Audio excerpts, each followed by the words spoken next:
Hello दोस्तों, नमस्कार। उम्मीद कर रहा हूँ अच्छे होंगे, स्वस्थ होंगे और मस्त होंगे। मैं आपको एक कहानी सुनाने जा रहा हूँ। आपका मन हो तो इसे सुने, और हाँ, मन न हो तब भी सुने और अंत तक सुने। जानते हैं क्यों? कहानी अंत होते होते आपको लगेगा कि इस कहानी के हीरो आप हैं और ये कहानी स्पेशली आपके लिए है। अगर ऐसा आपको लगे तो मुझे ज़रूर कमेंट करके बताएंगे। कहानी शुरू होती है, एक राजा था। अपने राज्य में अपनी प्रजा का हाल जानने के लिए उसने भेष बदला, हाथी पे बैठा और चल दिया गांव में। गांव में घूमते समय एक नौजवान ने शरारत की उसके साथ।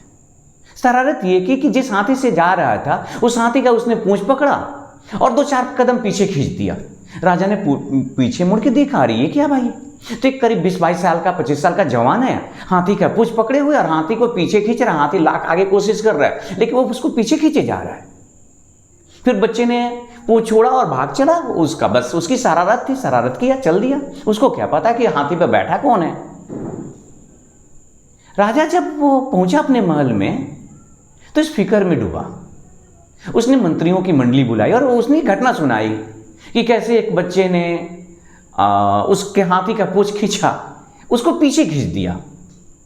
मंत्रियों ने कहा कि राजा साहब, गुस्ताखी माफ हो, उसे नहीं जानकारी थी कि आप राजा हैं और इसलिए उसने शरारत की, वरना पूरे राज्य में तो आपने देख ही लिया है कि आपका लोग सम्मान करते हैं, आपकी इज्जत करते हैं। राजा ने कहा कि मुझे इस बात की चिंता नहीं है, इस बात का मुझे थोड़ा सा भी मलाल नहीं है कि उसने मेरे साथ ये शरारत की, बल्कि मैं ये जानना चाहता हूं कि एक नौजवान के पास इतनी ताकत कैसे आ सकती है कि वो हाथी को पीछे खींच दे, वो भी पूंछ पकड़ के।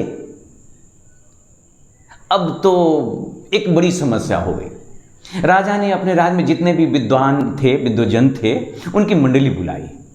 एक टीम गठित की गई और कहा कि ये पता लगाया जाए कि उसकी ताकत का राज क्या है। आखिर कोई एक इंसान इतनी ताकतवर कैसे हो सकता है? तो कुछ लोगों की 5-5, 10-10 लोगों की टीम गठित हुई और सबको समय दिया गया 15 दिन का। कहा कि 15 दिन के बाद आप एक रिपोर्ट देंगे, राजा को आकर के बताएंगे कि उसकी ताकत का रहस्य कहाँ है, कहाँ छुपी हुई। जरा ध्यान से सुनेंगे, आपको मजा आने वाला है। अब जो है टीम चली उसके गांव में, उसको बिन बताए अध्ययन में लगी है, चोरी छुपे, कि उसका जो ताकत है आखिर कहाँ है, किस चीज़ की वजह से वो इतना ताकतवर है। 15 दिन गुजरे, राजा इंतजार में था कि अब आएगी टीम और मुझे बताएगी। अब जितनी टीम गई थी उतनी तरह के उन्होंने रिपोर्ट पेश कर दी। कुछ लोगों ने कहा कि पता लगाया कि उसकी माँ मजदूर है, मजदूरी करती है। रिपोर्ट पेश कर दिया कि मजदूर के बच्चे ताकतवर होते हैं, इसलिए वो ताकतवर है। दूसरी टीम ने कहा कि उसकी माँ जो है ना, रूखा सूखा उसको खिलाती है और रूखा सूखा जो अनाज होता है उसमें ताकत होती है, इसलिए वो ताकतवर है। तीसरी टीम ने कहा कि वो दिन भर जंगलों के पीछे आवारा घूमते रहता है, दौड़ते रहता है, पेड़ों पे चढ़ता है, फल मूल कंद खाता है और ऐसा करने की वजह से वो ताकतवर है। जितनी टीम उतनी तरह की रिपोर्ट। राजा कंफ्यूज हुआ कि यार हकीकत क्या है। अब उन्होंने अपने जो देश है उसके जो गुरुजन लोग थे उनको उन्होंने बुलाया और अपनी बात रखी कि हम जानना चाहते हैं कि आखिर कोई इतना ताकतवर कैसे हो सकता है, उसका रहस्य जानना चाहते हैं और मेरी शंका दूर करें गुरु लोग। क्योंकि जितनी टीमें गई थी सबने अलग अलग रिपोर्ट दी और किसी का मैच किसी के साथ नहीं कर रहा है कि निष्कर्ष पे पहुंचा जाए। गुरु ने राय दिया कि उस बच्चे को कुछ हीरो की थैली भेजी जाए और कहा जाए कि राजा ने भेजा है, इसकी सुरक्षा करनी है, इसको चोरों से बचाना है, तुम्हें इसकी सुरक्षा देखभाल करनी है। अगर साल भर तुम इसकी सुरक्षा करने में सफल हो पाते हो तो तुम्हें पुरस्कार स्वरूप राज्य में नौकरी दी जाएगी। अगर तुम सफल नहीं हो पाते हो तो तुम्हें इसकी पनिशमेंट दी जाएगी। राजा ने ऐसे ही किया। उसे हीरो की थैली भिजवाई गई और कहा गया कि देखो तुम्हें इसकी सुरक्षा करनी है, राजा ने भिजवाया हुआ है। उस नौजवान ने स्वीकार किया, उसको रख लिया। अब वो सुबह शाम रात दिन चोरों से बचाने के चक्कर में चोर उसको चुरा न लें, या उसको इस बात की फिक्र होने लगी कि साल भर अगर मैं इसको सुरक्षित रख पाऊंगा तो आगे चल करके मैं राज दरबार में काम करूंगा, मेरी प्रतिष्ठा हो जाएगी, मैं संपन्न हो जाऊंगा, और वो सुरक्षा में लगा रहा। साल भर बाद राजा एक बार फिर उसी रास्ते से गुजर रहे थे, हाथी पर बैठकर भेष बदल करके। उस नौजवान को एक बार फिर से शरारत सूझी। उसने हाथी का पूंछ पकड़ा और चाहा कि उसको पीछे खींच दे, लेकिन ये क्या, वो तो हाथी उसको एकदम घसीटते हुए आगे की तरफ लेके चलता जा रहा है।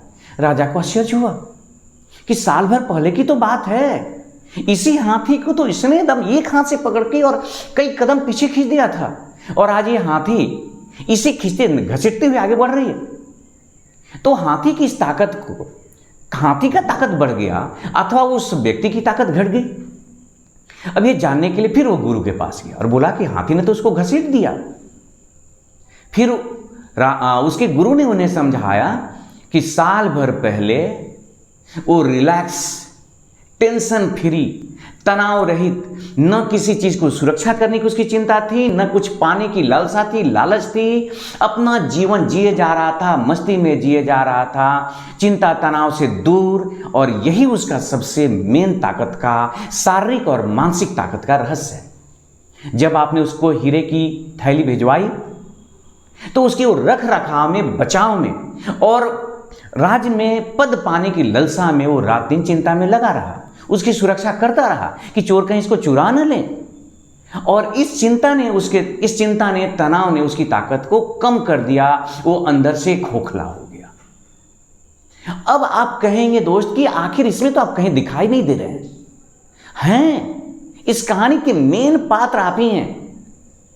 हमारे भी जीवन में, आपके भी जीवन में, हम सभी के जीवन में कुछ लोग क्या करते हैं कि बनावटी रिश्ते जैसे हीरे की थैली हमें थमा देते हैं और पूरा जीवन आपसे उम्मीद रखते हैं कि उसे संभाल के रखें, उसको बचाते रहें, और जानते हैं उसी बनावटी रिश्ते को बचाने के चक्कर में, उससे वो टूट न जाए, बिखर न जाए, उसको संभालने के चक्कर में आप एक तनाव में रहते हैं। और वो तनाव आपको शारीरिक रूप से, मानसिक रूप से दुर्बल करती है। जो आपकी ओरिजिनल आत्मबल है, आत्मशक्ति थी, उससे आपको खोखला बना रही है, कमजोर कर रही है। तो उम्मीद कर रहा हूं दोस्तों कि आप ये जो बनावटी रिश्ते हैं ना, इन्हें संभालने के चक्कर में कि ये हीरे हैं, हीरे नहीं हैं, ये तो आपके लिए एक जाल है, ये जंजाल है, आपको उलझाए रखने का, आपको कमजोर बनाने का।